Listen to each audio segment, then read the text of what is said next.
Wait for it, and we're live. Hey, all you crazy sci-fi and fantasy fans. It's time for your daily dose of shenanigans over here at the Blasters and Blades podcast. Just a couple of nerdy veterans and one chaos coordinator geeking out over our science fiction passions and fantastical fantasies. A place where magic is king, the sky is the limit, and space is the place. We are the podcast that puts the fun in dysfunction. So without further ado, we're going to let our guest, Mr. Devon Eriksen, introduce himself to our listeners and viewers at home. So welcome to the show, Devon. Thank you. Thank you for having me on. So can you tell us a little bit about yourself? Well, I am a debut science fiction author. I just published my first novel, Theft of Fire, first of a series, in November, and the second one should be coming out at the end of this year. Nice.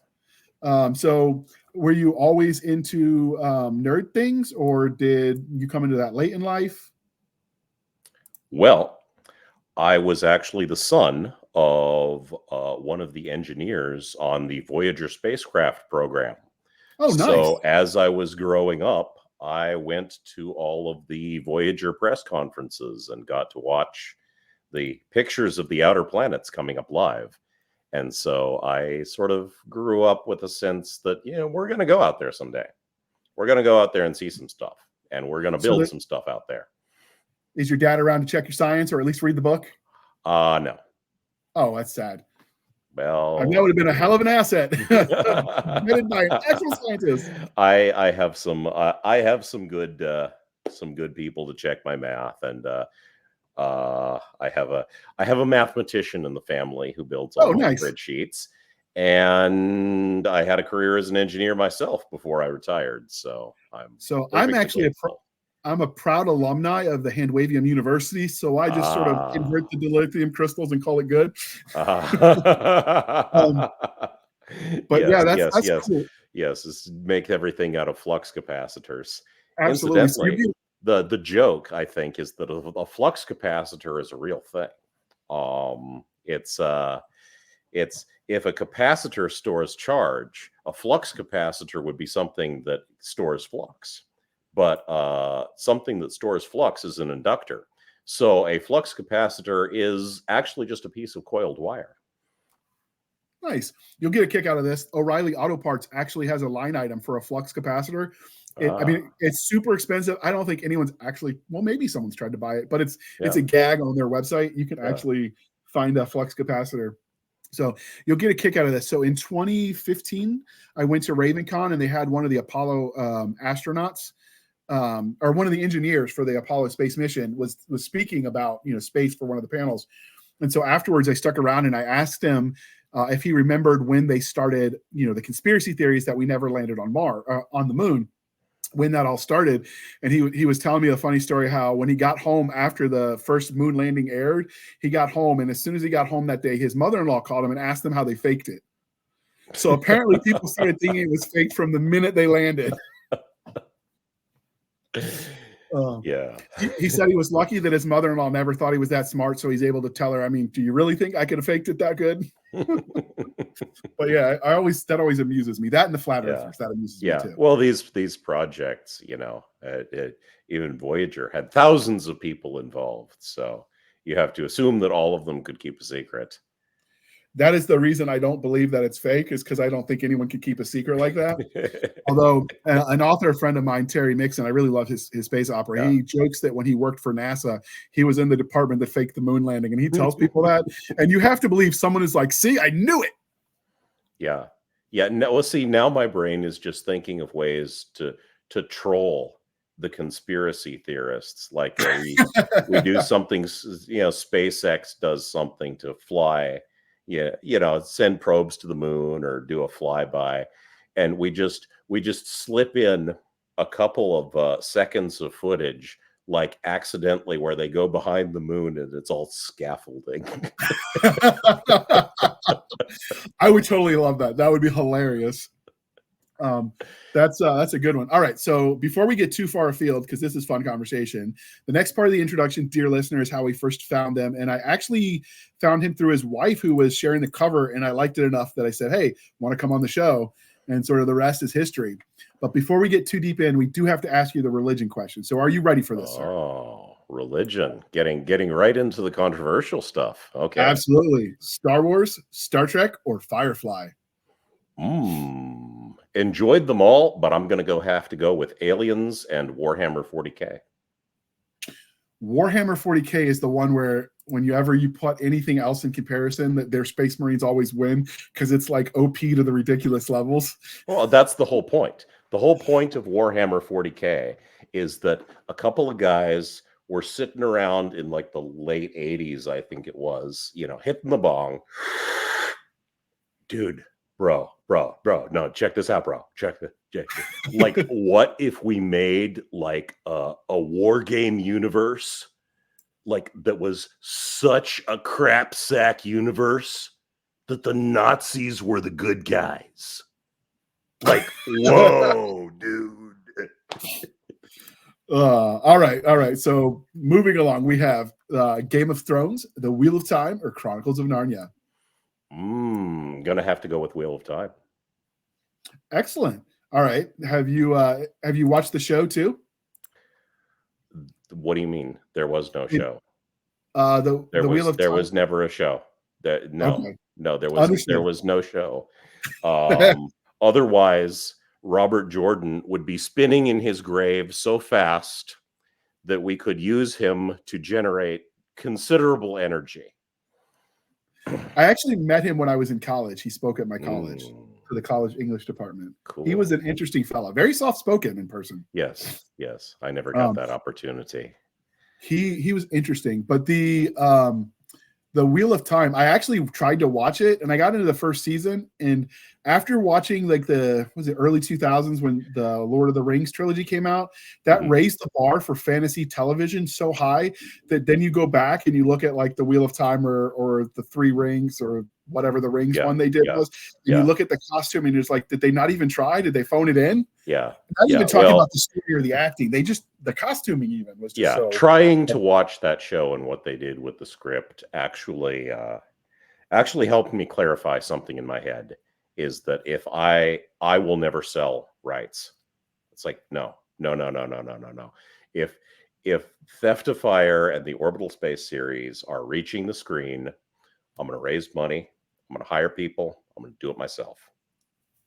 Indie films are getting a lot better. Are you familiar with the station Dust? Yeah, I've seen that actually. I mean, given what they do on a shoestring budget, the technology is there if you're passionate about what you're doing. Yeah. They make content way better than anything Hollywood's doing. Yeah. Well, Amazon Web Services actually has, and I've forgotten the name of it at the moment, but I know someone who works at Amazon for that division, and he talks, and apparently it's this whole sort of film industry toolkit. And it's not like the full AI thing where you can just describe a film and it makes it. But it's, you hire some guys and that's basically all you need. They have all your software tools and they just kind of charge you a flat fee. So and starting to understand how corrupt Hollywood is and how these $200 million budgets, most of that is finding its way into somebody's pocket as opposed to actually paying for services they need, which kind of explains how they managed to make Godzilla -1 on $16 million and it looked great. And it had a story. That's it's come a long way. I've seen plenty of fan films, for instance, that Star Wars and Star Trek have had that are amazing stories and amazing quality. So I know it can be done if you're just passionate about it. I think part of it is they try to play on nostalgia to get more people, and they also worry so much about the overseas market and what censorship might happen there that they forget sometimes that it's sort of neutering a good story. Yeah. And the end result, when you try to please everyone, is you end up pleasing nobody. Yeah. Well, readers are smart, viewers are smart, and I think Hollywood thinks they're stupid. Yeah, that tracks. But before we get too far afield, because then it's a danger we might get political, and we don't do that here. One more for you. Favorite dinosaur, sir? Favorite dinosaur?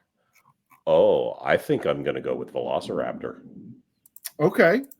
Were you also a fan of Star Trek, Jurassic Park then? Wow, that's not even linked. The first one was good. Although I think those were actually Utahraptors. They called them Velociraptors, but wrong dinosaur. That comes up all the time when people mention if they're a fan of the Velociraptor, which one they actually like. Yeah. Because it did confuse things. But I don't know. Surprisingly, it's about this small. It's the size of a chicken. Yeah. Surprisingly, this movie held the Jurassic Park as far as special effects. It held up really well to time. Like I've watched it with my kids, and it's as good as far as some of what's going out now, as far as like the quality of the it doesn't look amazing, but it's a good story, and the visuals are enough to draw you in.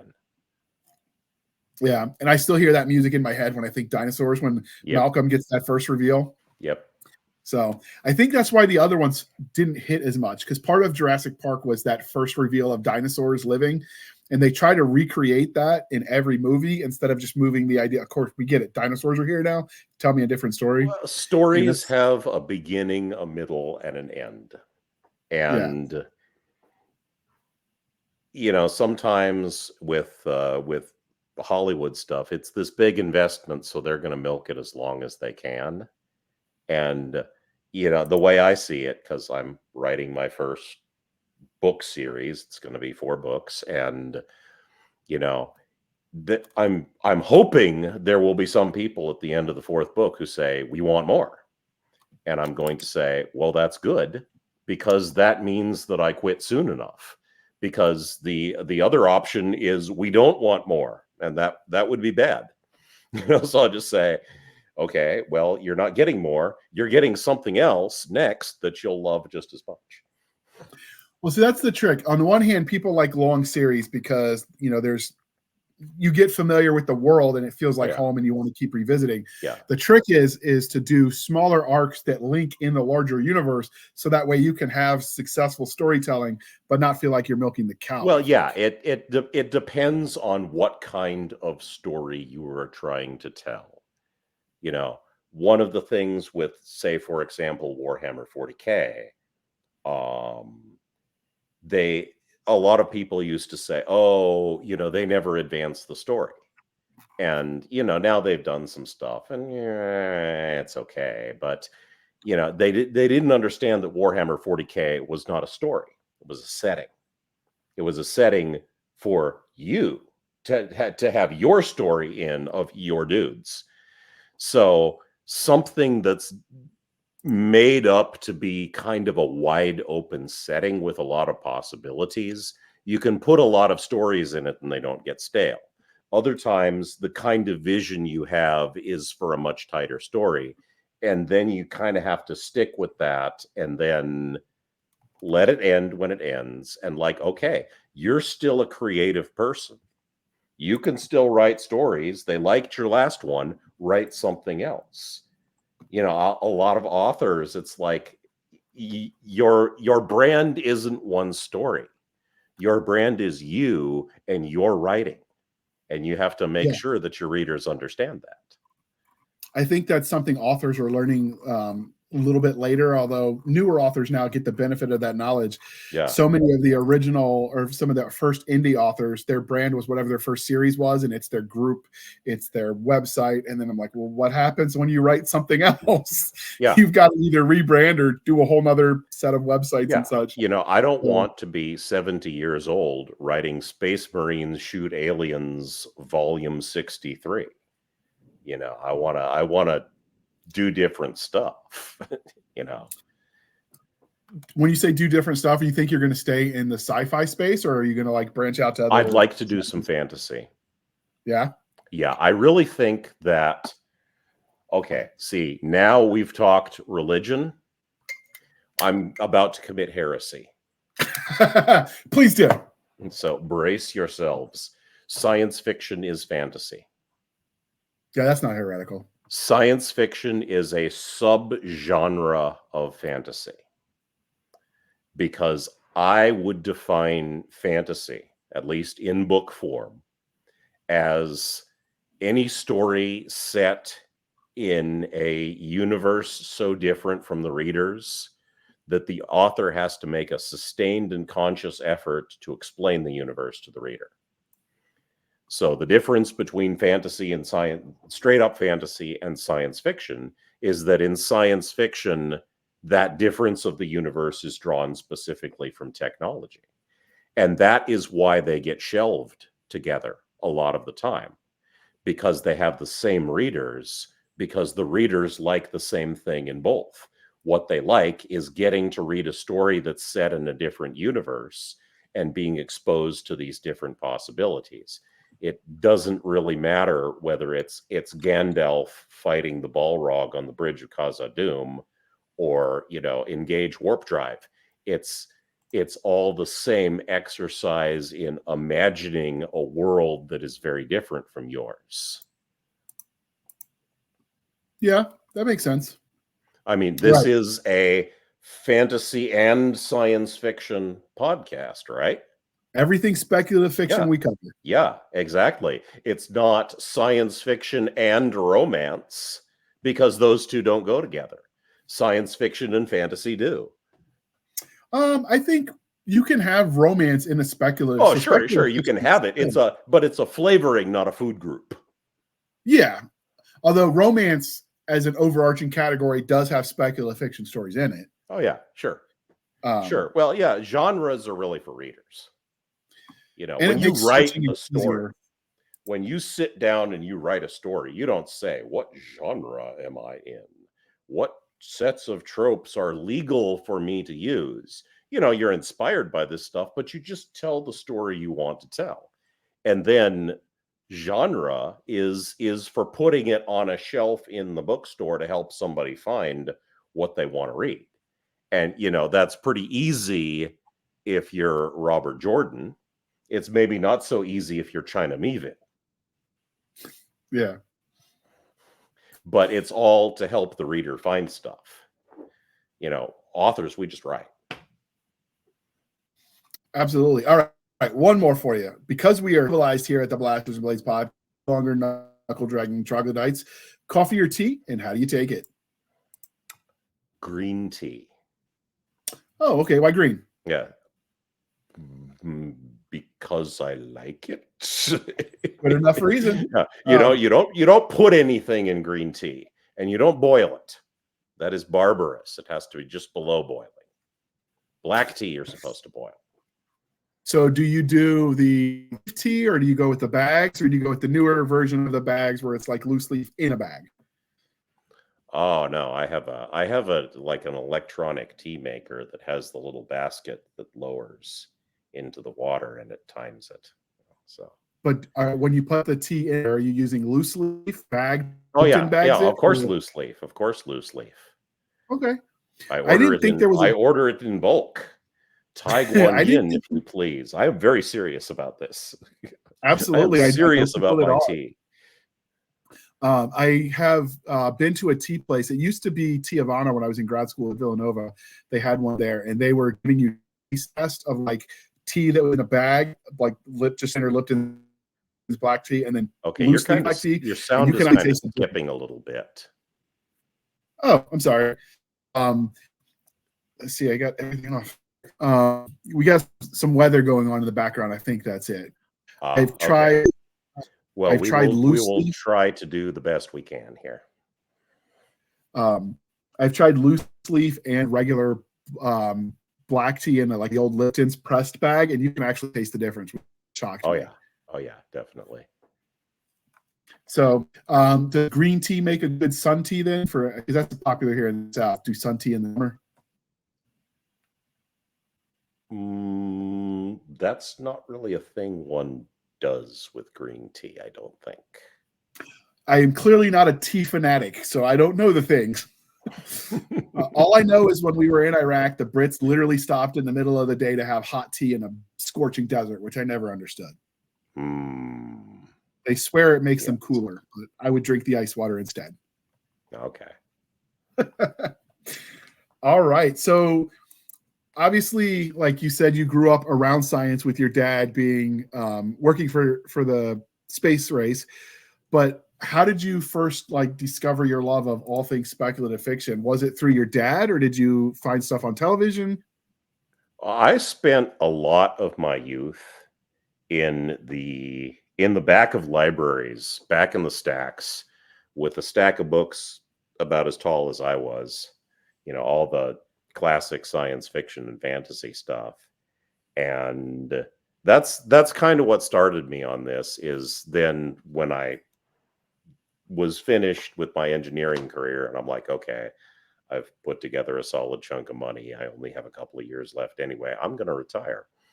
And now I can do what I want. And I want to write science fiction. I want to create this experience for people that I had in the 80s in that library with those science fiction books. And so I wrote Theft of Fire in that sort of classic style, with a little bit of updating because our ideas about future technology are different, but very much the same sort of style of story. And for people who read carefully, there's a lot of little Easter eggs shouting out to the authors and the works that inspired me. I had fun with that. Absolutely. So how blatant, how on the nose are you with those Easter eggs? Well, some of them everybody spotted. Some of them have been spotted by no one yet. I've sold thousands of copies, and there are some that have still not been detected. So, okay. So since we're at the part where we're about to dive into the book itself, I'm going to throw up the book cover. So how did you come up with this? And because most of the time, sci-fi, it's all spaceship ass or space marine, and so you've actually got the characters on it. Yep. Which I like. It stands out in the area. So, how did you come up with this cover? Okay, well, a cover isn't just there to be a piece of art.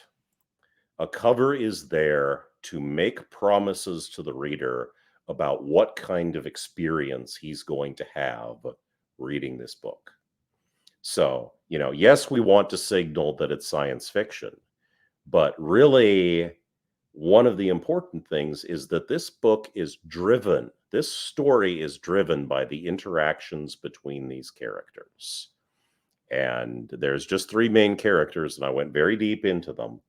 And so I wanted to say, okay, you're going to meet these people, and you're going to get to know a lot about them.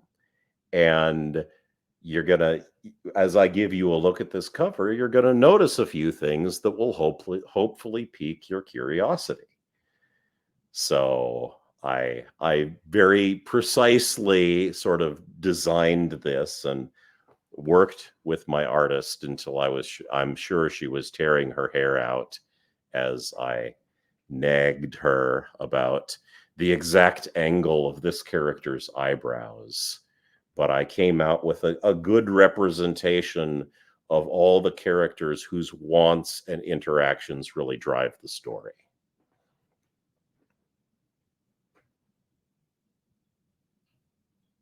It would help if I unmuted myself. When you said you focus on the three main characters, is it first person and their various points of view, or did you go with the third person? It is actually first person in one character's point of view. And it is first person present tense. And that was a very deliberate decision. And I didn't know at the time, but one of the major science fiction publishing houses views first person as anathema, and they won't touch it. Wow. And what's that? I said, wow, I didn't know that. I like them both. Yeah. They both have their uses. Yeah. Well, these are tools in an author's toolbox. And a lot of this story is about how the characters' perceptions of each other grow and evolve and change. So it's like I wanted to get the camera inside Marcus's head and make it in present tense, so he's talking about what he's seeing without the benefit of hindsight. So it gives a very immediate feel to the story.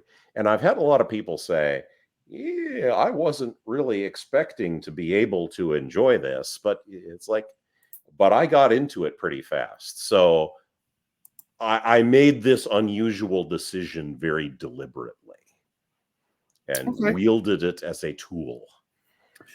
So before we get too deep in, this is a family-friendly show. We do have families that actually listen to some episodes, unless we tag it appropriately, with their younger kids to get them into the idea of reading. So with this book and then the subsequent books to follow, if we were using like a standard movie rating system, like what would you rate it? What age group is appropriate to read this novel?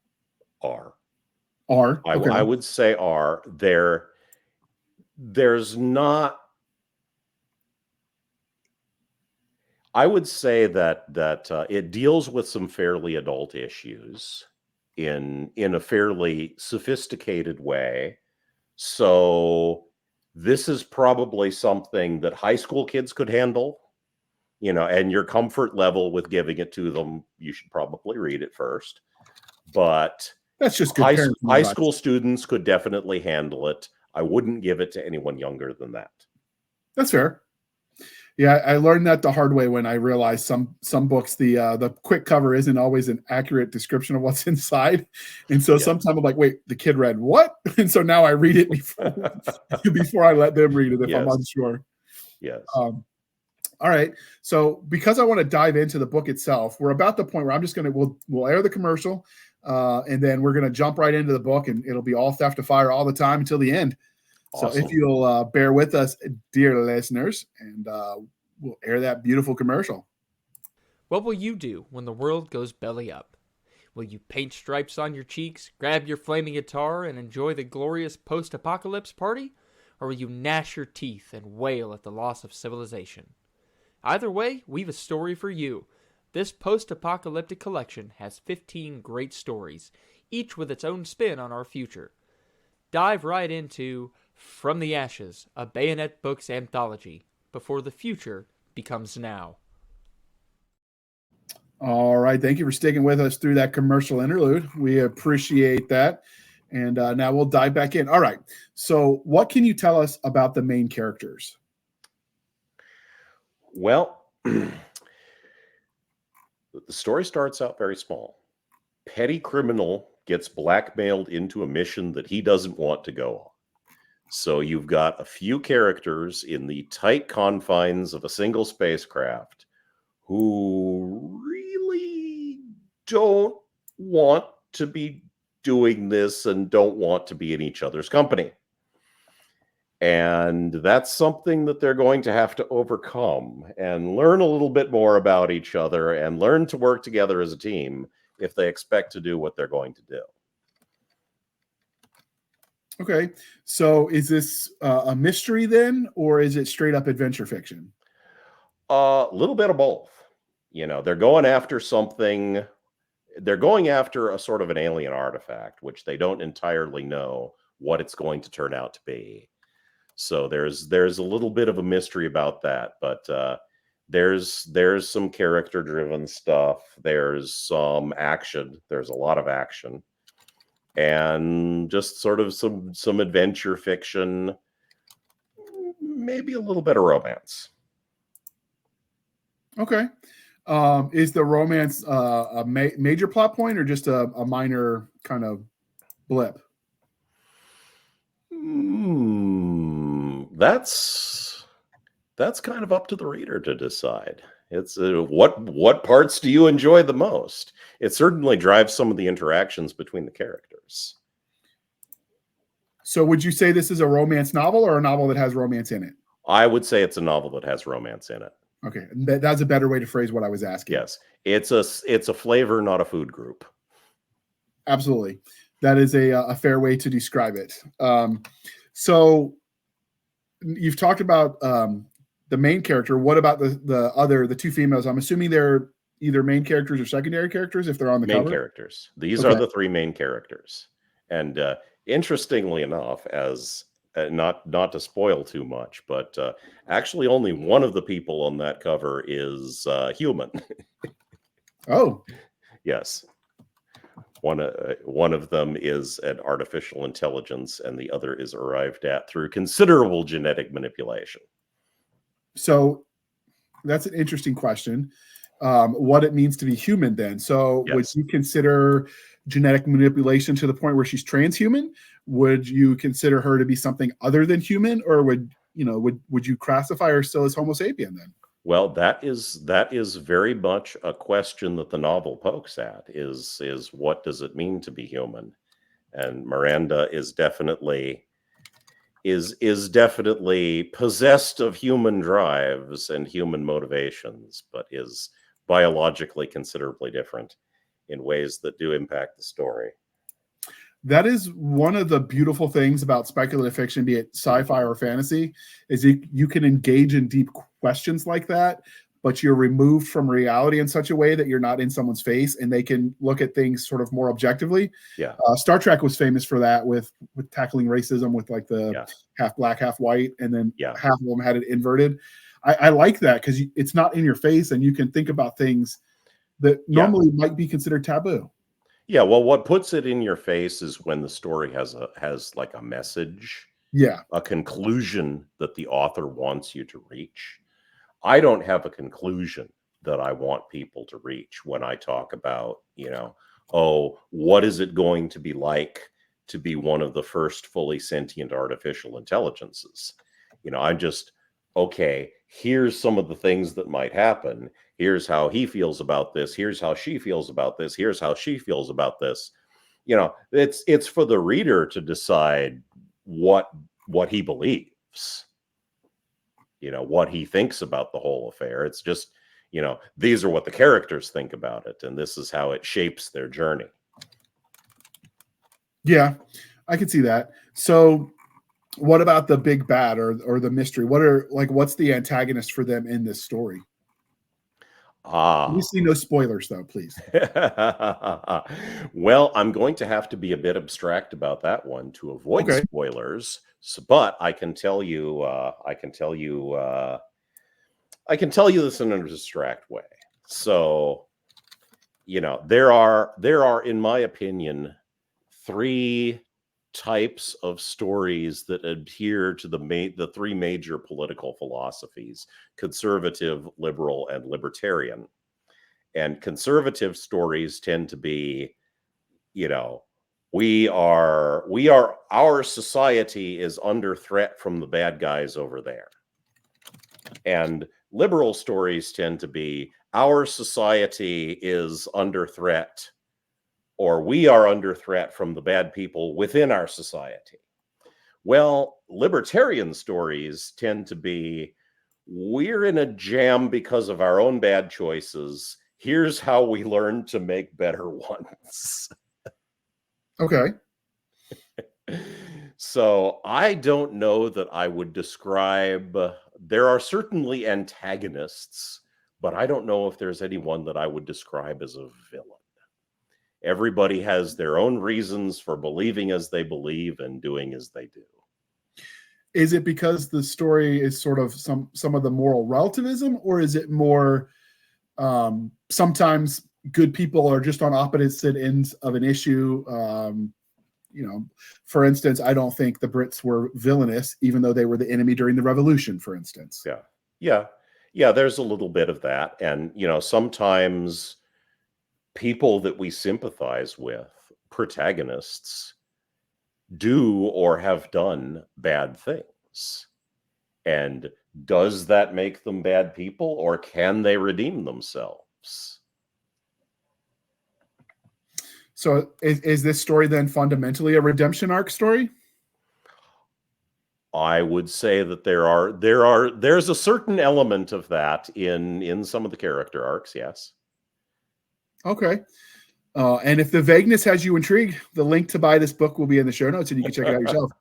So yes, it's definitely a story about some of these characters growing and changing and learning to perceive the universe in different ways. I'm a sucker for second chance stories.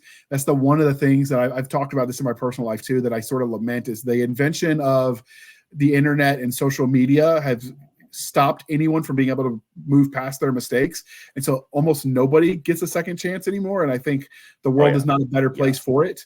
You have to give room for personal growth and development. Well, I had fun with this one because I had a huge contingent of about 15 beta readers. And because I was going to check every angle on this. And one thing I'm very proud of how well it landed is the character of Miranda. That's her in the center there. Um, how many people just told me, "Oh, I hated her so much at the beginning, and in the end, I was rooting for her." It's like, yes, nailed it. So you mentioned that they're sort of cut off somewhat on a spaceship. So I would guess Yeah. that at some level the spaceship is part of the character, because a lot of times we do personify the vessels. So what can you tell us about the vessel that they're on? Well, it's definitely a big part of Marcus's backstory. It's very important to him because he and his father built it together. The aesthetic here is not very NASA. It's we looked up some plans on the internet and we collected a bunch of scrap components, and this is rednecks in space. And So the the Millennium way I Falcon. thought yeah, the way I thought about that is, okay, it's the 22nd century, probably the late 22nd century. Humans have been in space for a while.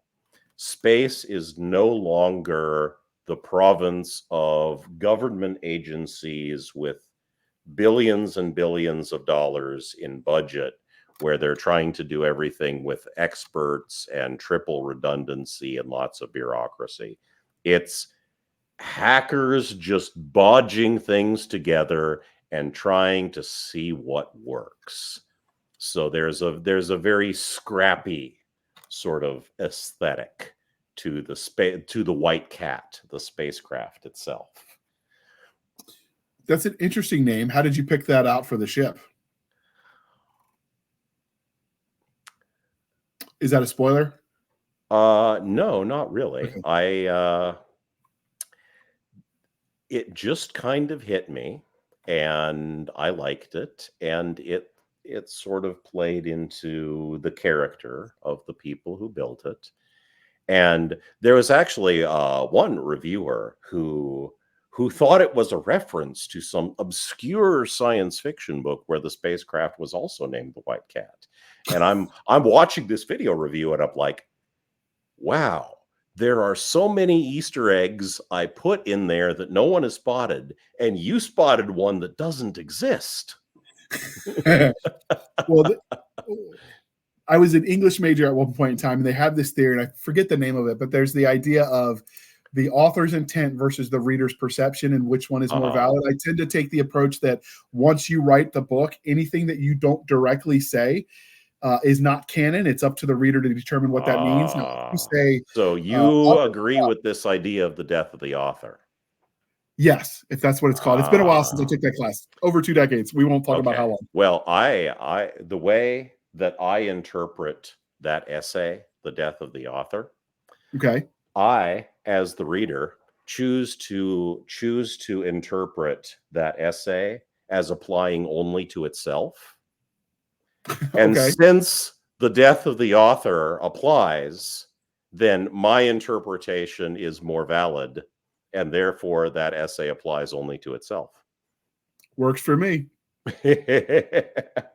No, there's definitely a canon that did not make it into the book. There are facts about the universe that are facts that did not make it into the book. And that's important because there's 3 more books coming. And also because the task of being an author is a little like you're building a movie set. There has to be a certain amount behind the scenes to give it an air of believability. And what you dive into depends on what kind of writer you're going to be and what kind of story you're going to tell. But if you dive very deep into a couple of aspects of your universe and think up things that you don't put on the page, then it creates it has an effect on what you do put on the page, and it creates a much greater sense of depth and reality. Tolkien did it with his history, his mythology, and his languages. You know, there's nothing about Maiar and Valar in Lord of the Rings. And yet, because he came up with that stuff, it helped him decide on the things that made it onto the page. And you can almost feel like it's there as you're reading it. Whereas, say, Frank Herbert, he's writing Dune. He goes very deep into the politics and into the economics and into the institutions of society. But his languages and mythology are a little sketchy because he's focusing on other things. So it doesn't matter where you go in depth, but I think you need to go in depth somewhere and build your concept of the universe, or the story is going to feel a bit threadbare if the only thing that's there is what you put on the page. What you put on the page is going to be a constantly moving target, though, because as you write more in the universe, the canon grows. Oh, yes. Absolutely. And I don't think by believing the death of the author, thank you for reminding me, I forgot that's what the essay was called. Yeah. I don't think that whatever is interpreted is necessarily right, or at least it doesn't limit you from the story as you continue to tell it. And if they choose not to adapt to it, that's on the reader. But yeah, I will say this for that essay. I will say this for this idea of the author's limited involvement, is that the art in creating a story, the real objective of the story is not the words printed on the page. It's the experience of how the reader imagines it as he reads. You know, if you write it and you edit it and you polish it, no matter how much you polish it, if you stick it in a drawer afterwards, it's not finished, because it only becomes finished when the reader experiences it. That is the finished product. Yes. And if I can find the a digital version of that essay, dear listener, I will throw that in the show notes. I still have it in one of my college textbooks that is floating around in my bookshelf. Speaking of which, trigger warning, it's pretty pompous. Yeah. Speaking of which, we're going to throw you up on the solo screen for a second, because oh my God, that library is gorgeous. Libraries. I'm kind of jealous. I want that in my house. Goals. Yes. Yes, we may or may not have made the decision to buy the house, at least partially based on the built-in shelves. That's a totally valid reason, if you ask me. Some people do it for the kitchen. I would do it for the library. Yes. So get that cover back on. So you've got this novel out. You have the second one coming out soon. Yep. You know, within a year. Do you know where the series is going, or are you more pantsing it out as you go? Well, there are architects and gardeners, and I am an architect. The summaries of all of the novels are written. I know exactly where it's going. The last scene of the last book is already finished. I have written it. I know exactly how it ends. I know exactly how it gets there. It's a matter between here and there. It's a matter of hammering out a few of the details and getting the actual words written. So I am very much a planner. That works for me too, but I know it's not everyone's process, so I don't assume. So were there any cool scenes then, if you're a planner? Probably not, that you cut that might be interesting? Oh, yes, absolutely. You know, Hemingway said, "Kill your darlings." And I'm not hugely in love with that phraseology because it's a little vague, but what I think he meant by this, and you know, the way that I take it to mean and the way that I practice, is be willing to discard a good idea, an idea that you really, really love, if it doesn't fit with the rest of the story, because a story isn't one idea. A novel is at least 5 or 6 major ideas woven together. And sometimes you're gonna come up with these things like Lego blocks that you plan to stick together, and then you figure out how.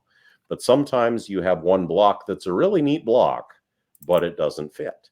So you turn it for, a couple of times, and you try to see where it goes in, and it just won't fit. And then you take it and you go, okay, I'm going to toss it back on the pile. And then, because you're an author and you have this mental pile of ideas waiting to fit themselves into stories, then maybe it comes back in a future book in the same series, or maybe in a transformed state, it comes back in a completely different story. You're always scribbling little mental notes of scenes, images, pieces of dialogue, plot points, bits of technology, bits of world building, and you just kind of squirrel them away in your head, and then you use them to make stories with. All right, so this is a fun question that our listeners asked us to bring back. So, given that you are the creator of this universe and thus the creator of the torment of your main characters, if you met them in a back alley, how do you see that interaction playing out? Ooh, I think Miranda would probably be very angry at me, and I don't know. I think she'd probably have some choice words for me. Just words, then you're okay. Well, she's not a fighter. She's not a fisticuffs type. Marcus is a lot more capable of violence, but he's also a lot more sort of restrained with his temper. So I think I would get yelled at a lot while he sort of tried to sort of talk her down back to earth. And Right. Leela sort of laughed at both of them. So, speaking of talking someone back to earth, so is this a post-Terran society where they're lost the home of Earth, like is the common trope, or is this is near future science fiction, and it takes place entirely within the solar system. okay? There are no magic portals. There are no warp drives. It's fusion drives to where you're going. And yes, there's all the orbital trajectories and all the accelerations and the slingshot maneuvers. And I make it very easy to understand, and I make it, not critical to understand the physics to enjoy the story. But behind the scenes, I worked out all the math. And after I worked out all the math, I said, okay, the next one is going to be furry anthropomorphic animals with swords. Yes, but was it imperial or metric? Because no more hard science fiction for a while. I get that. So imperial or metric? That's the real question. I had to throw away an entire scene that I was working on from the second book because I had made a miscalculation about the density of the Martian atmosphere. Oh, okay, this doesn't work. Gotta scrap 5,000 words and start again. I'm all about the rule of cool, so I'd have faked it, but I don't write hard sci-fi, so well, it's a self-imposed discipline, and certainly readers will let you get away with stuff. And sometimes the fact that you're getting away with stuff helps the story because it's a different tone of story. You can definitely have your laser swords and your space wizards and your ships flying through the void, making tight turns and going whoosh. And that's one kind of story, and it's a lot of fun. But sometimes you want to say, okay, let's see how real I can get. And then that creates another type of immersion. And, I've had some very proud moments because I did that. I had an asteroid scientist write me this glowing review saying that all the asteroid mining science was spot on and totally believable. And I'm like, okay, who is this woman? And I look her up and I find all these published papers. And then I find that she has an asteroid named after her. Nice. And then I had another one who was an ex-Air Force fighter pilot. And he's like, oh, all those scenes with the maneuvering and the acceleration, I felt this book. Yes. One of these So days, there are dividends. There are dividends to being really, really hard science fiction. Yeah, it's all about knowing your audience, and Yeah. and you know, that's where the genre mishmash comes in, like knowing who Yeah. your target is. That's kind of cool though that you did the science. Now, were you intending to do that when you started writing this all along, or did it just sort of you realized you were doing it and kept going?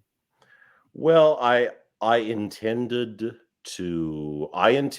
to be pretty hard. I intended it to be pretty realistic. I was sort of going in the same direction that The Expanse went.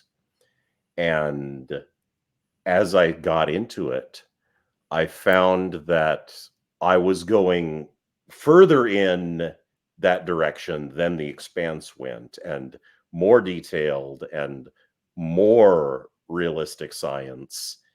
And it was hard work, but I really kind of liked the result when I did it that way. So I just kind of kept going. If it works for you, rock on. Yeah. And if you've got the science team on your side, might as well. So you obviously have the fusion thrusters, you have space fleet, spaceships, you have colonies all over the galaxy. So what kind of tech, solar system, excuse me. What kind of tech can we expect from this book? I also went fairly deep into the future, into what I thought the future of biotech might look like. And one of the characters is extensively genetically engineered to the point where she has significant differences from the human genome. And there's a lot about how that has impacted her life, and what the ability to do these kinds of things has done to the human race, how biotech affects their lives. And then the third character is a prototype artificial intelligence, the hard AI, yes, this is actually an artificial person AI.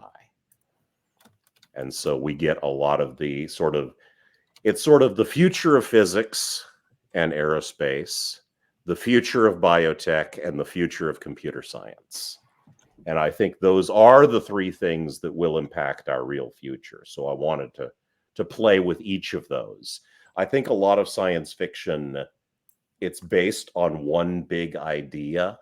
Like here's this one big idea in physics, and I'm going to ignore advances in other fields in the future and just focus on the physics. And sometimes that makes the books feel a little narrow. So I wanted to try to do at least some justice to multiple fields of engineering that I felt would impact the next century.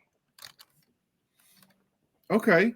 So that's an interesting concept, because we were just talking about it won't have aired yet, but one of the things we were talking about when we were discussing an episode about whether waterborne blue navies have a role in the FTL future was that the concept of the tech tree not always being linear. So sometimes decisions are made, we focus on this and ignore this.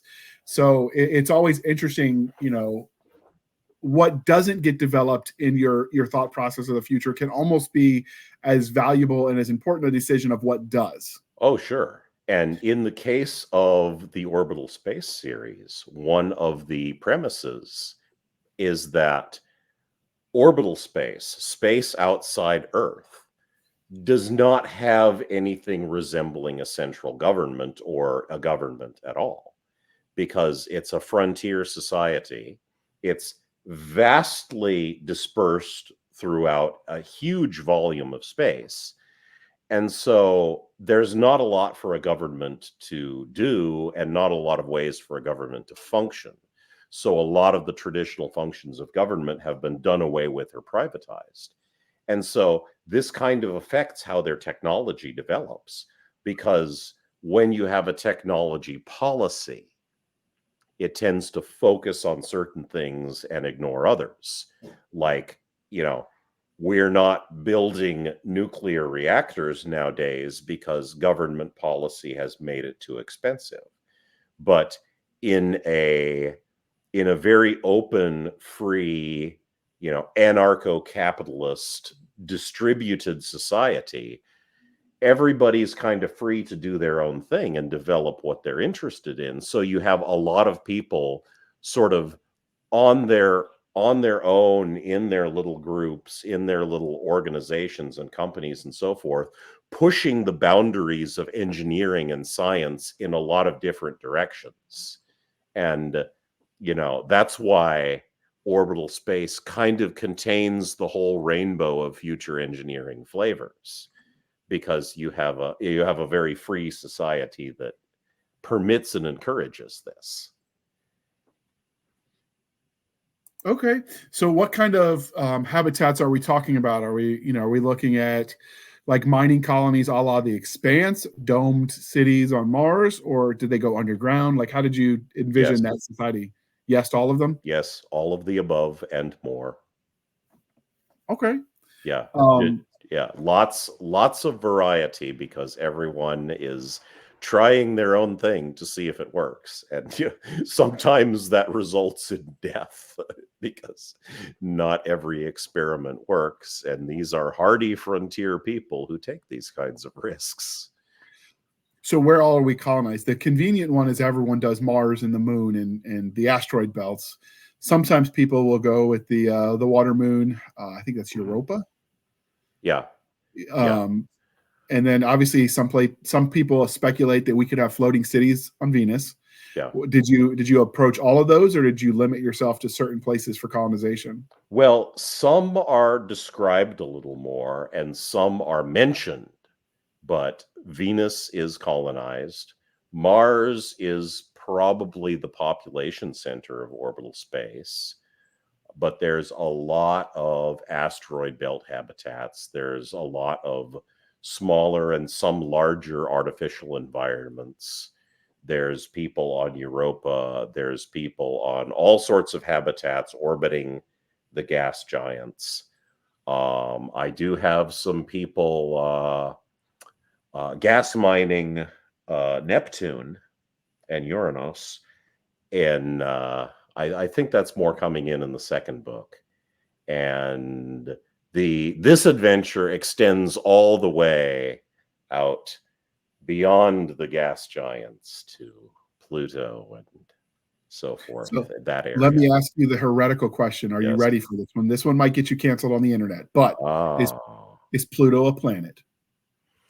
Is Pluto a planet? Well, this actually comes up with reference not to Pluto, but to another rocky body out there called Sedna. But Pluto and Sedna are not planets, because they are round, yes, they are orbiting, but they have not cleared their orbits. So that is technically a dwarf planet, not a full planet. And the fact that you haven't cleared your orbit means that you've left a lot of mess, a lot of rocks flying around, and that has consequences. So if you've got kids listening, earmuffs, but I actually have a shirt that I wear in my real life that says, "Dear NASA, I was big enough for your mom," signed Pluto. Okay, you can unplug the ears. It's a fun one to get people going on. And then, of course, obviously they found something past Pluto, which you're alluding to. I didn't know they linked it. But... There are actually several dwarf planets past Pluto. And there's a lot of rocky objects out there. So if the issue is, if you define Pluto as a planet, then the solar system has hundreds and hundreds of planets. Fair. I just think it's a funny gag that goes back and forth for people. Yeah. Nobody's seriously outraged about this. They just it's like they're keenly interested, and it's fun to argue about. So do you have aliens in this universe? Assuming not, because you're sticking to our solar system, but you never know. I have remnants, evidence of an alien civilization, which has been scavenged for tech. But there are no, well, at least in this book that they know of, there are no live alien species walking around, unless you consider creating genetically engineered life forms and creating AI to be kind of sort of alien, because they're not quite human, but we made them. So let's go back to that AI. So one of your characters is artificial intelligence. Now, does she have an actual physical body? Oh, yes. Sort of cyborg style? Okay. Here's how this works. So if you have a software intelligence, the old sort of notion of the robot, which people took from human beings, is, okay, you're going to have an artificial brain and you're going to put it in an artificial body. But as we built the internet, and as we started to realize what the reality of computers and how they worked and how they could work was that it's very limiting if you have a software brain to tie it to just one body. What you can do is you can put it on the network, and then it can kind of access anything it needs to be accessed. So Leela, in her actual physical form, kind of looks like a very heavy computer case.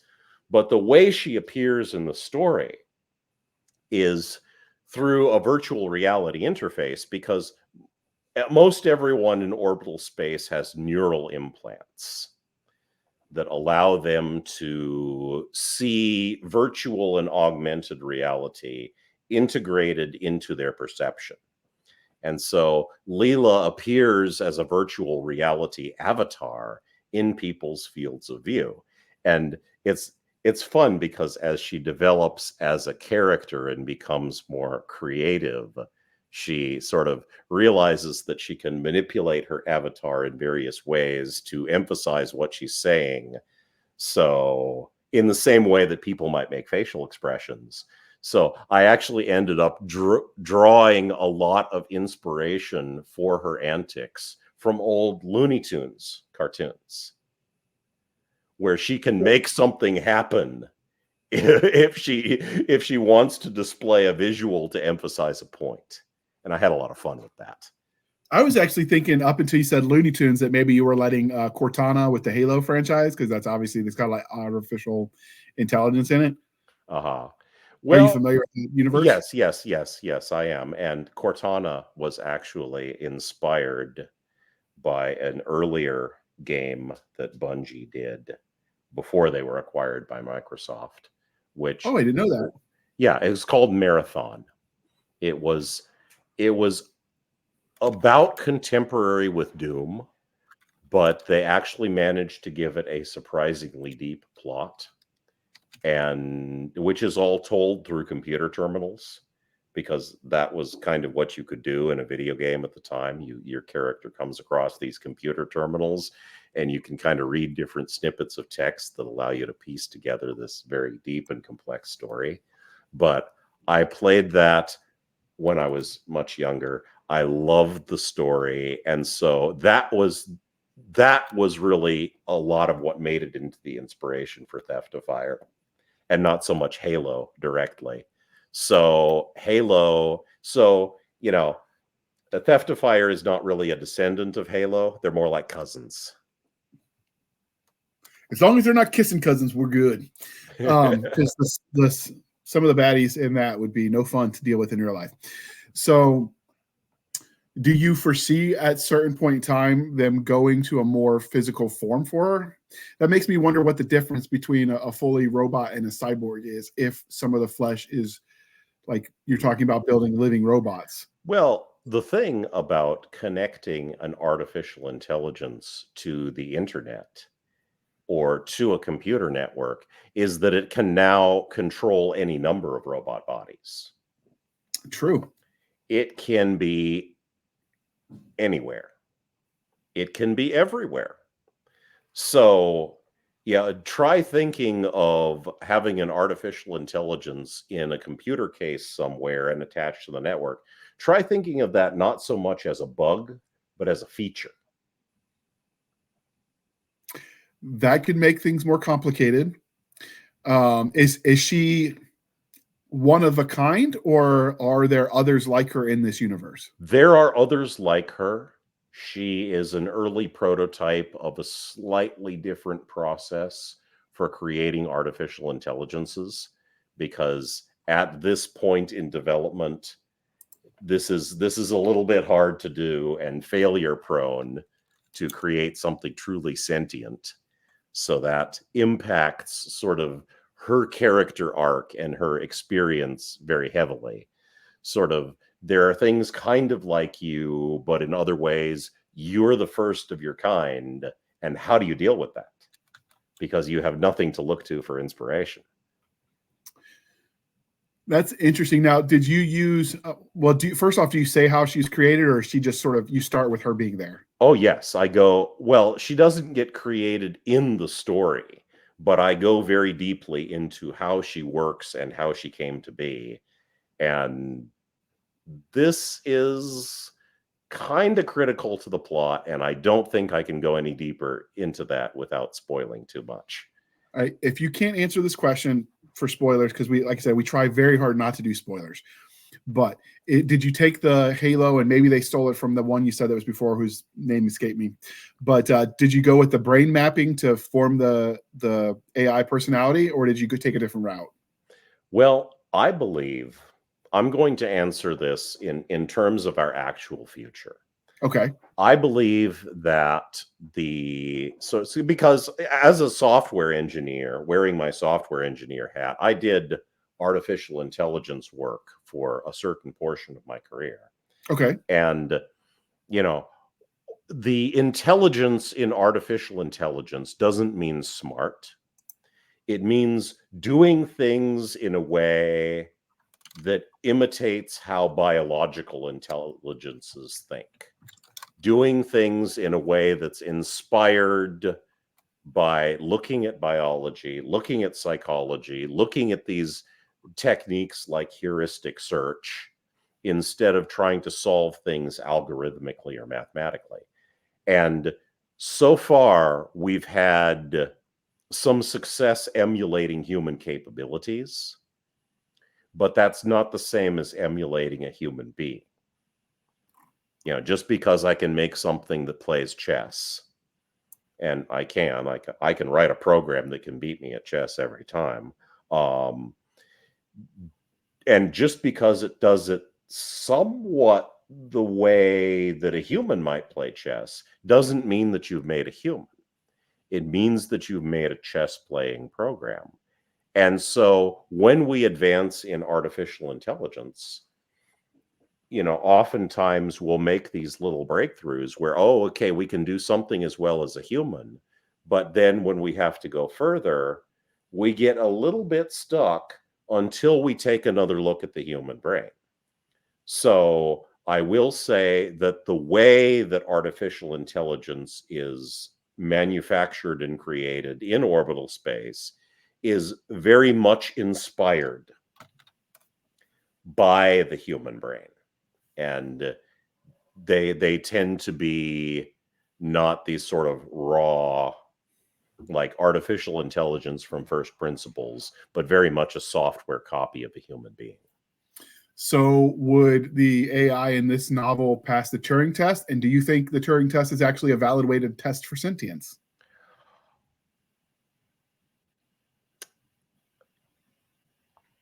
Well, she is definitely treated as a real person. She would absolutely crush a Turing test. In fact, she would perform better on a Turing test than a lot of humans, because I think there's a lot of humans that can't pass a Turing test. One of the things that we're finding out as we study artificial intelligence is that there's a lot of natural stupidity.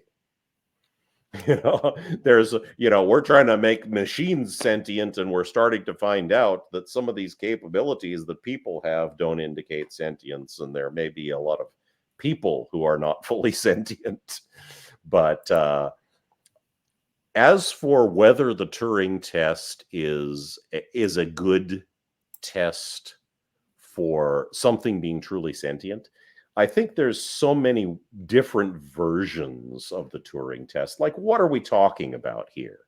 Do you just have any conversation with this thing for 5 minutes and it passes muster? And who's administering this test? Who's making that determination? Smart person, dumb person, committee of people. Are we testing knowledge? What are we allowed to talk about? What are we allowed to?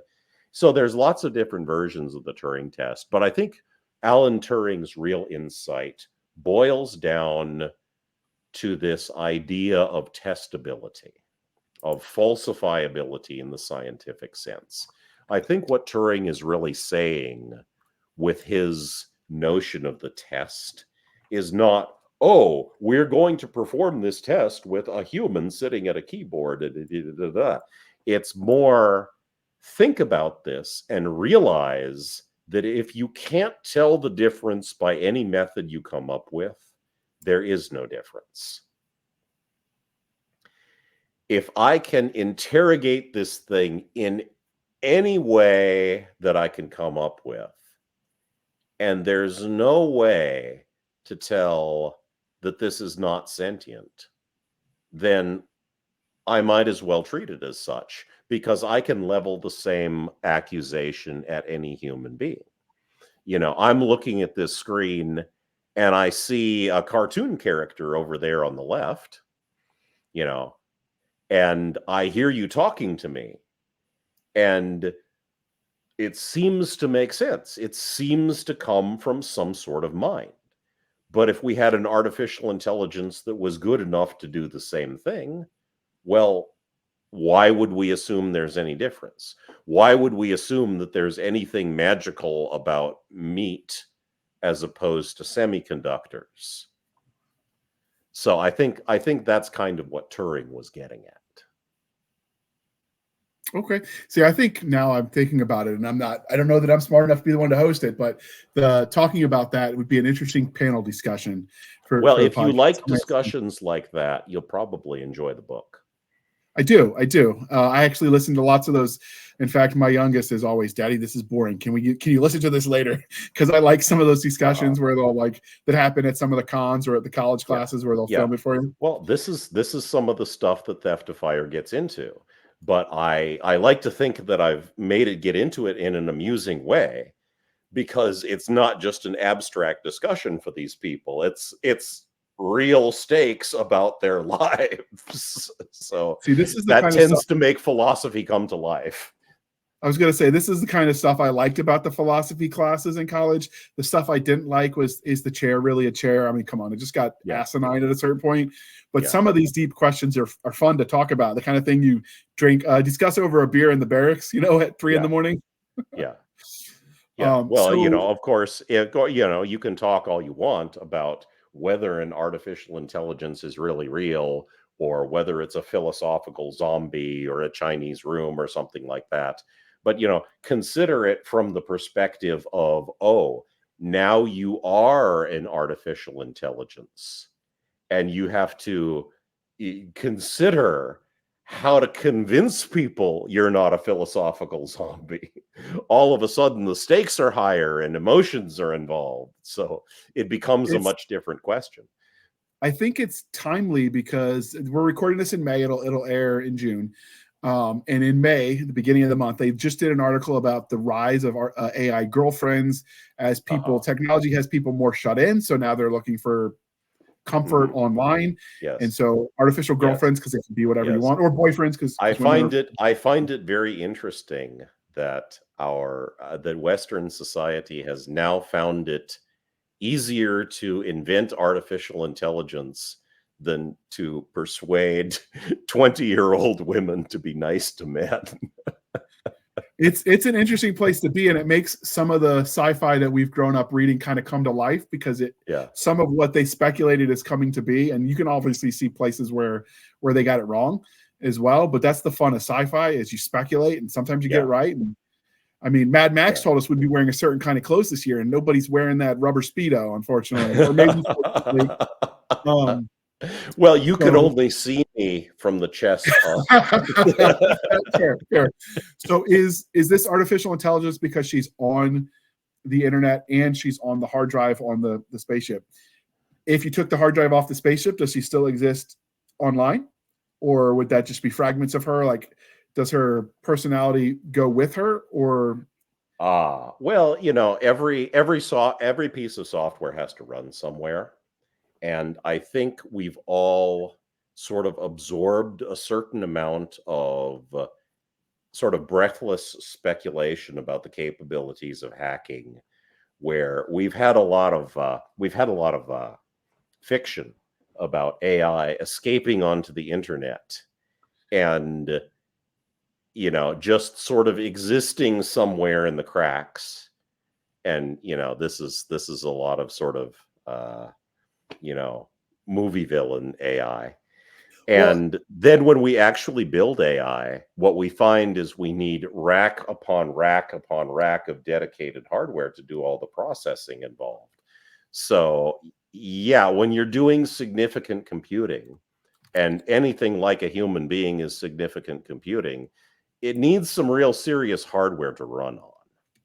The reason I asked that is because, speaking, you know, for my own self, Bayonet Books, when we publish books, we use Vellum as the program. It's a Mac-only program to format the book. I don't own a Mac.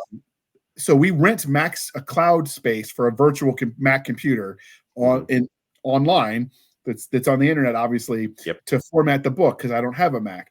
Now, I always assumed that the Mac was just thus programmed onto the internet. So you're saying those kinds of programs, and forgive me because I am not a computer nerd, you're saying that those are all running on some hard drive somewhere. Yeah, right? They all have to run on some hardware somewhere. The cloud really just means somebody else's computer. So whenever somebody tells you it's stored in the cloud, just mentally insert the words somebody else's computer and see how that changes who you trust and what you decide to buy. And now everyone who knows about computers is laughing hysterically at me, but it's okay. I'm here for it. Well, yeah, a word about the artificial intelligence character is that I really wanted to do a little something different, because science fiction AI plots almost always boil down to one of two plots: Terminator and Pinocchio. Okay. They either want to exterminate all the organic meat bags, or there's the AI that wants to be a real boy. And I wanted to create an artificial intelligence that wasn't either one of those. That, okay, I'm going to be or become comfortable as a machine intelligence, and I'm not going to be this destroy the creator's antagonist, and I'm not going to be aspiring to humanity any more than we would inspire to be our, proto-human ancestors. It's sentient AI are going to exist as their own thing with their own set of wants, needs, and desires. And I was able to go fairly deep into this because my engineering training, my degree is in computer science. So I feel like I was able to flesh that out pretty well. And it was satisfying to go in a different direction, because we're kind of at this stage in our own technological development where, like, okay, we're starting to have not any sort of sentient machine, but some true AI capabilities. And we're right now grappling with, what do we want to do about that? How do we want to handle these things? So it felt very timely. Well, I remember there's the iconic episode, Nature of a Man, or What is a Man? And all the Trekkies are going to get really mad at me for getting it wrong. Whatever the one where they were determining whether Data was a machine or a sentient being that had its rights. Mhm. And at one point in time, when you're watching that in the 90s, that was so far in the future, it was just like, it might as well not be real. Yeah. And then you look back and like, well, crap, the future is now. Yeah. and Yeah. it's interesting to see where, coming to fruition, some of the stuff that we thought was pure, Yeah. Yeah. Well, that's what science fiction does for us. Science fiction allows us to think about the things that are coming before they are upon us. If you think about the 20th century, about all the technology that was introduced in the 20th century, going from, oh my God, we made a flying machine, to we landed on the moon, all of that technology, name 3 things that were not anticipated in science fiction before they became real. Yeah, I mean, famously, it's a bit of a puzzler. Yeah. It's science fiction. I'm not saying that science fiction writers, we invented all that stuff. I'm saying that we can see where the technology is going. It's sort of the chicken before the egg. Yeah, did science fiction inspire it, or did they just see the writing on the walls about where it was going? Some of both. But what we do is we write stories, and that allows people to decide how they think and feel about things before those things come along. And sometimes the effects and implications surprise us all. I mean, we're not oracles, but it allows us to get that conversation started ahead of time. So I wrote about the kinds of future engineering that I'm interested in conversations about, and that was the AI, the colonizing the solar system, and the biotech.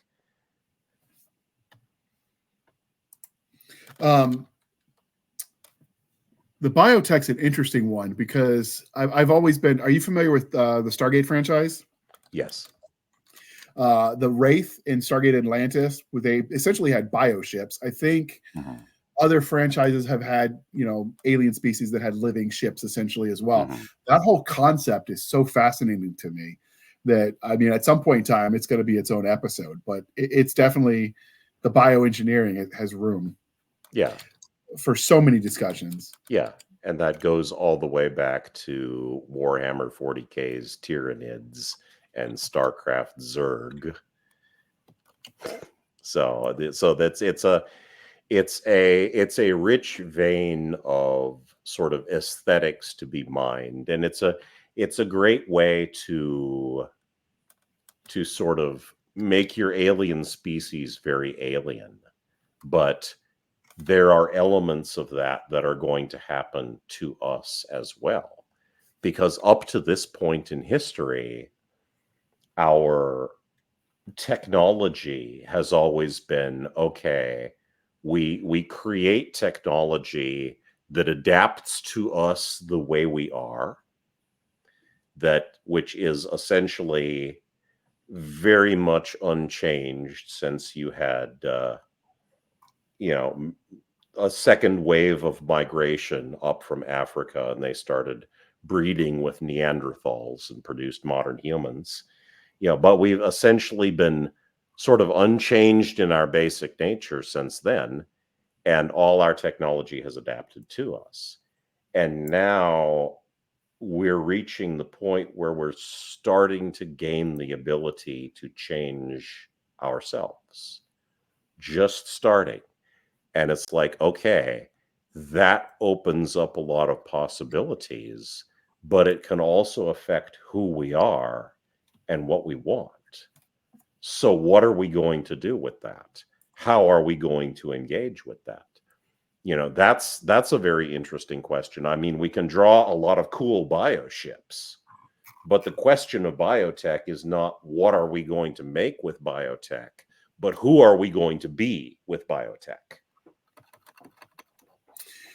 It's definitely interesting. Now, so obviously book 1 is done, and we've talked about some of the themes and stuff that you focused on in the novel. Do you take book 2, because you're already writing it? Do you take those questions and just go deeper, or do you explore more questions in future books? The scope definitely expands considerably. I mean, the first book goes in very tight with these three characters in a spacecraft on a journey, so you kind of see the society a little bit through them. And then the second book, you're out in that society and you're seeing more of it. And then the third book, a lot of things have happened that are changing that society. And then the fourth book goes very far afield indeed.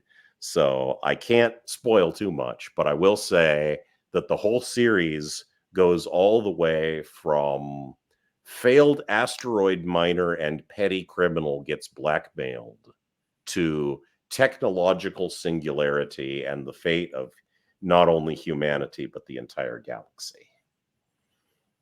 So we go places.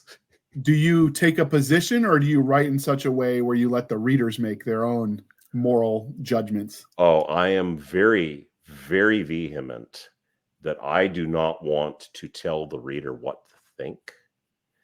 I instead want to give the readers things to think about.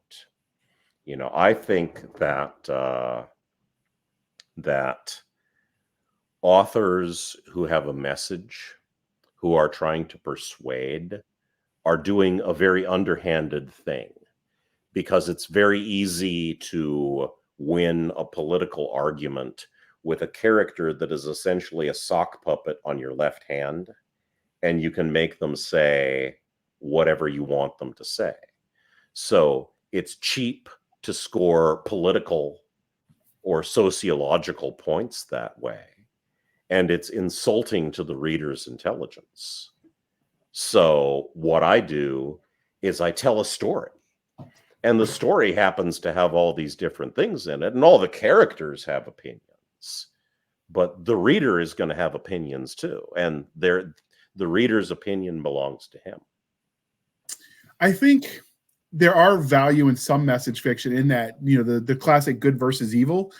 I think that has value. I think moral relativism does more harm than good. I think obviously there gradations of that, right? Like, well, I don't think the two options are moral relativism and propaganda. I think those are not the only two things you can have. No, that's what I was getting ready to say. But I think you can, I mean, it's easy to say, you know, murdering someone is bad. Obviously, killing in war is different. But, you know, and so that's, you know, you can have the good versus evil. I think you can have that story without it being what I would consider message fiction. Oh, sure. Absolutely. Absolutely. I would not call Lord of the Rings message fiction. No, and I'll give you as a better example, the Chronicles of Narnia. I understand at some point that was trying to push religious ideology, but that definitely felt like message fiction to me. See, it didn't to me. I felt like, I mean, it was very clear he had a worldview, but it didn't feel like, you know, reading this so I'll convert you. It was just, if you get into the later books where he's doing specific, like, where he's doing specific digs at Mormons and Muslims, I mean, come on. Oh, I don't remember the later ones. I don't know if I even read them. I read the first one. I knew that one because I have memories of it. Well, he makes this.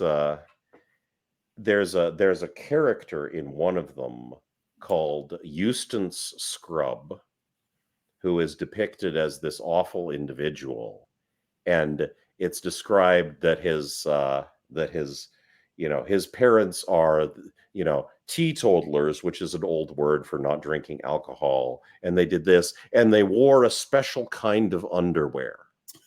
Okay. Come on, we know what you're talking about. It's petty and it's mean-spirited. I mean, I don't know. And, you know, I am not a Mormon myself, but, you know, it's like, come on. You're making straw men and you're attacking them. It's definitely worth looking into now. I'm going to be curious because I've read the first one and I didn't get that impression. And I know, obviously, and if you read The Last Battle, I mean, tell me that is not having a go at Muslims. Yeah, and that was doing it before it was cool to do that. But I definitely, you're aware of him because he's a contemporary of Tolkien, and they, were familiar with each other. So I've read, the people in his writing groups. I've read their first few novels, if not all of them. Yeah. So, it's easy to have an opinion if you haven't finished the series, but I wasn't, it wasn't horrible, but it wasn't a huge fan either. So I didn't feel compelled to keep reading. It's the line between message and non-message fiction is definitely blurred. But personally, I found Tolkien not to be preachy, and I found Lewis to be preachy. Yeah, I think it's one of those things like when the Supreme Court decided what pornography was. Yeah. I'll know it. I can't tell you what it is, but I'll know it when I see it, essentially. Yeah, absolutely. And that's one of those lines that everyone's going to have to set. But I'm very, very allergic to fiction that I find preachy, so I try to avoid writing that. I have very strong political views myself, which I won't go into on this show. But one of the things that I promised myself that I would do is that I would not create any sort of major named characters who were just there to be wrong, or who were just there to be proven wrong, or who were just there to make a point of view look foolish. Everybody, even the characters with political positions that I, as the author, very much personally agree with or disagree with, I have to find ways to make their worldview make sense to them and be reasonable in a way so that, like, if a person who had that worldview was reading the book, they would think, yeah, that's kind of how I see things. Okay, but when we talk about religion, then we've got to ask you. Yes. Pineapple on pizza, heresy or war crime? Oh, that'll always get the comments in that discussion. Don't care. If people want to do it, let them do it. There's a funny meme that floats around every Easter season where it's like, I'll see you your pineapple on pizza and raise you a peep, and someone made a Peeps pizza. Those marshmallow. No, actually, the ones who need to be burned at the stake are people who cook pasta and then run cold water over it to stop the cooking process when they're done. Those people must be severely punished. What I was always told to do that so they didn't get sticky. It's supposed to get sticky. That's how the sauce sticks to it. Okay, I guess I need to get. You've produced a plate of cold, slimy pasta with a soup of diluted sauce sitting at the bottom, and it's gross. You're supposed to take it out of the boiling water, toss it a couple of times to let the steam come off, and then right into the sauce so the sauce sticks to it. That's how you make pasta. I prefer rice over that pasta. Is a hill that I will make other people die on. Absolutely. All right, but is there a proper order for a sandwich, for a hamburger? I remember at the last HonorCon, I had that conversation with Marco Cluse about the proper order to construct your hamburger, whether it's the cheese on the top or the cheese on the bottom. And it's like, crap, because it was Apple. I think it depends on what ingredients you're using. Fair. I don't know if because you can get vastly different flavors by how you order your ingredients. But what you want to do depends on what those ingredients are and how they taste. That is fair. I know it was an issue people were jokingly describing as they updated the memes, the little emojis on Apple, and they people were disagreeing with the composition and the image for the hamburger. It always amuses me. I mean, like, I don't take any of it seriously, but I don't take life seriously either. So it works for me. All right, so you've got it out right now. It's out. Book one is out in ebook, hardback, and print, or in paperback. Any plans for audio at the moment? Yes. We are just about to launch our Kickstarter to take pre-orders for the audiobook, and I am very excited about this. And I was not initially very excited about this because people were saying, when audiobook? And I was like, okay, some people like audiobooks. I guess I should try to figure out how, I'm going to make an audiobook and fund it and distribute it. And okay, I'll get it done. And then I auditioned voice actors for the 3 characters and went through hundreds and hundreds of clips recorded auditions looking for the right voices. And I found some amazing talent. 3 people. We're going to do full cast. We're going to have separate actors for all 3 major characters. And they are brilliant and they are easy to direct. I'm going to direct the whole thing myself. And they are fun to work with. And they just have done an amazing, amazing job with sort of the test pieces we've done so far. So I am really looking forward to creating this. And it's going to end up being about 17 hours of audio. It's a thick, hefty book, but we're going to have a lot of fun doing it. And I think the voices and the acting are going to add so much to the text. And I'm really excited for people to be able to experience that. When you do that Kickstarter, you'll have to come back. I know I get the mixed hesitation with audiobook because on the one hand, sometimes the reporting for it is less than ideal, we'll say. And it's sometimes just a vanity project or a loss leader for an author. Yeah. On the other hand, with my brain injury, I got the TBI in Iraq. I listen more than I read because staring at the screen gives me a migraine. Yeah. And sometimes you can only magnify it so large, and it's still not enough. Yeah. So I get the hesitancy because on the production side, like generally speaking, I've lost money on every audiobook I've done. Yeah. Yeah. Well, Audible, you don't go through Audible. I will not be available on Audible because Audible doesn't think authors should be paid.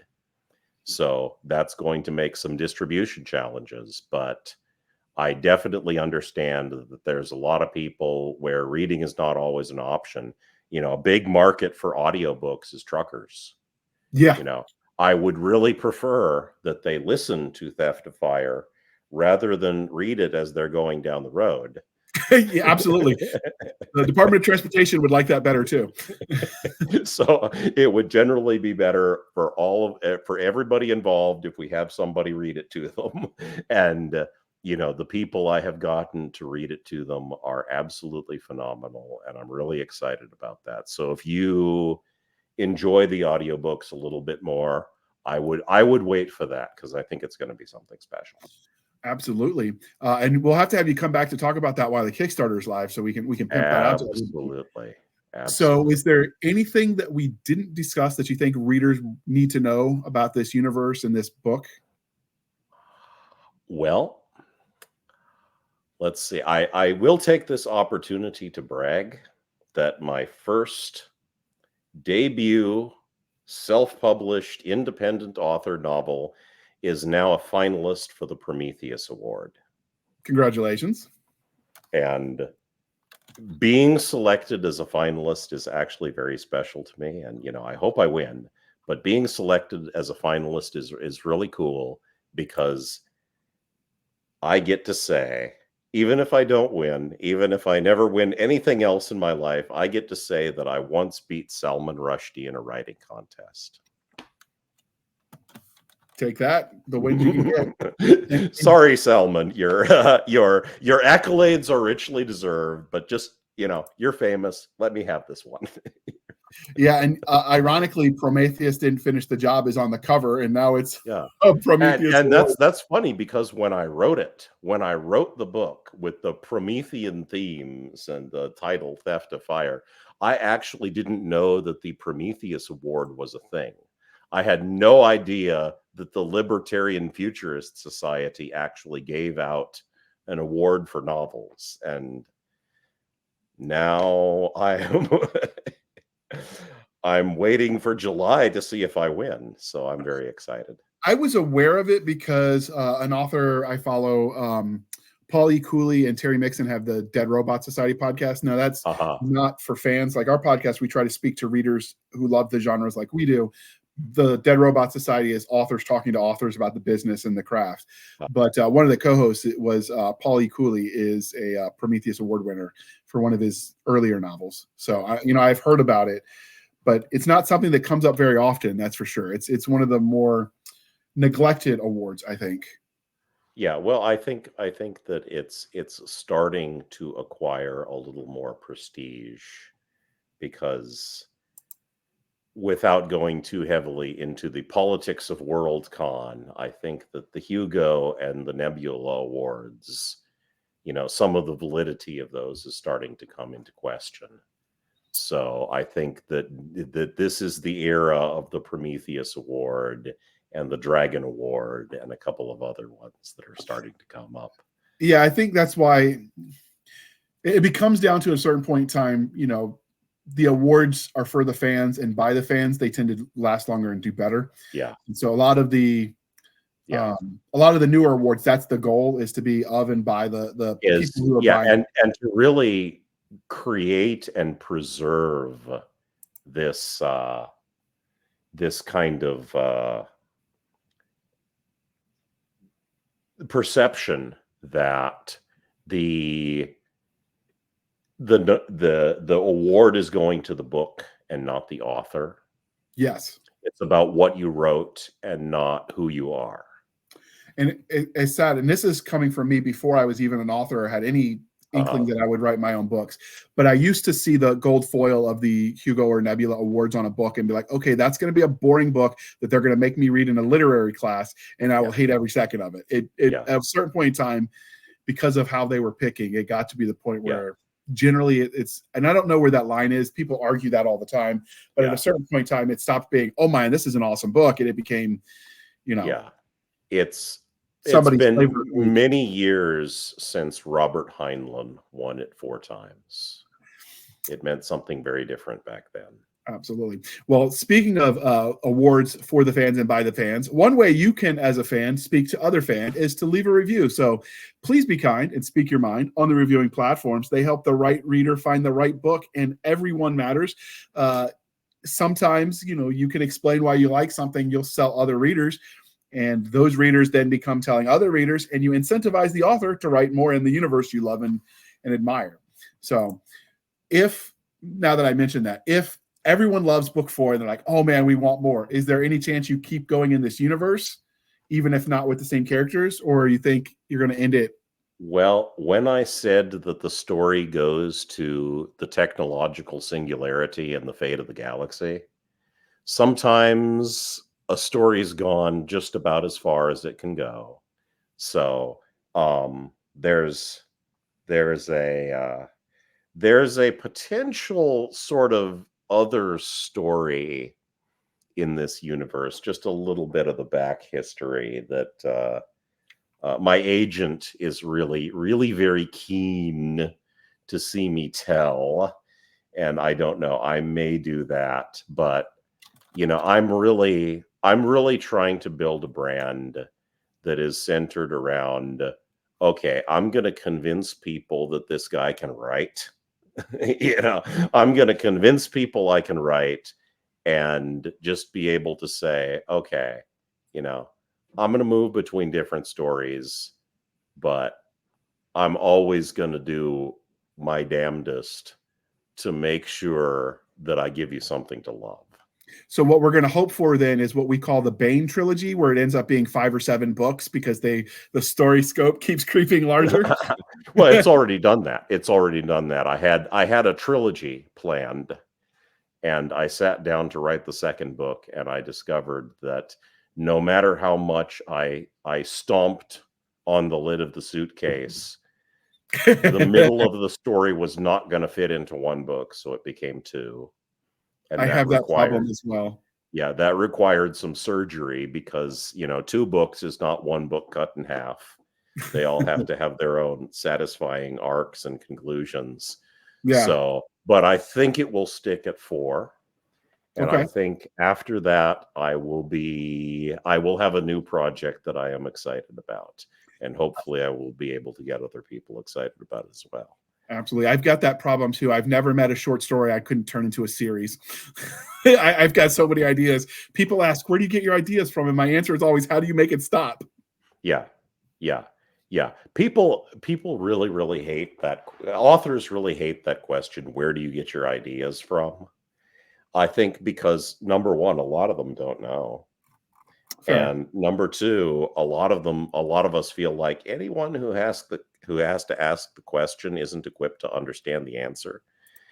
But really the problem with that question is that it really reflects a misunderstanding of what being an author is. Anybody can have an idea. Ideas are worthless. Ideas are a dime a dozen. Ideas are everywhere. If you have an idea, you have nothing. What really is important is the detail work and the repetitive discipline and all the imagination work that goes into taking that idea or that handful of ideas and actually turning it into a story. Yeah, you have to climb the mountain. Absolutely. So as we wrap this up, because I could go for another hour, I'm having fun with this conversation, but I understand family get really mad if you take 3 hours on a podcast. So how can listeners and readers at home find you on the internet? And obviously we'll link all of it in the show notes. Okay. Well, if you want to see my nonfiction stuff, you find me on Twitter. You just search for Devon Eriksen. And that's a lot of sort of nonfiction political commentary that some people like. It's kind of what helped me go viral. I have a website, devoneriksen.com, where you can read the first 3 chapters of the first book and see if it's your cup of tea. And then I am available just about wherever books are sold, not just on Amazon, but we went broad. So we went through Ingram Spark. So I'm on a lot of platforms, your various ebook platforms. You can even get me in Barnes and Noble, although you will have to special order. But I am available through bookstores if you ask. Absolutely. All right. And dear listener, you can find us on our Linktree, linktr.ee, Linktree/Blasters and Blades podcast. Again, Linktree/Blasters and Blades podcast, where we link to all the things, the BitChutes, the Rumbles, the TikToks, the YouTubes, the Twitters. We have our email, blastersandbladespodcast@gmail.com, for professional purposes only. We have our Blasters and Blades Facebook group and Facebook page. And most importantly, we have Madam Stabby Stab on the Instagram, Twitter, and the email, where you can send all of the hate mail. We have our website at anchor.fm/blasters-blades. Again, anchor.fm/blasters-blades, where for as little as 99 cents a month, you can help keep the lights on. Speaking of supporting the show, you can support us more directly over at buymeacoffee.com/author J.R. Handley. Again, buymeacoffee.com/author J.R. Handley. Be sure to put in the comment section that it is for the podcast, and I promise I will keep my co-hosts duly caffeinated. They will drink that coffee brand coffee until it pours out of their eyeballs and their ears turn green or something. I really got to work on that. That wasn't as funny as it sounded in my head. Anyway, with that being said, thank you for spending some of your precious time with us. For my crazy co-host, I am J.R. Handley, and this was the Blasters and Blades podcast. We'll be back next week at the same time, where we'll indulge our love of nerd culture, cheesy jokes, and all things that go boom. Thank you for coming on. This was a lot of fun. I didn't mean to make it last 2 hours, but oops. Well, I had a lot of fun too. So. All right. And with that, we are out.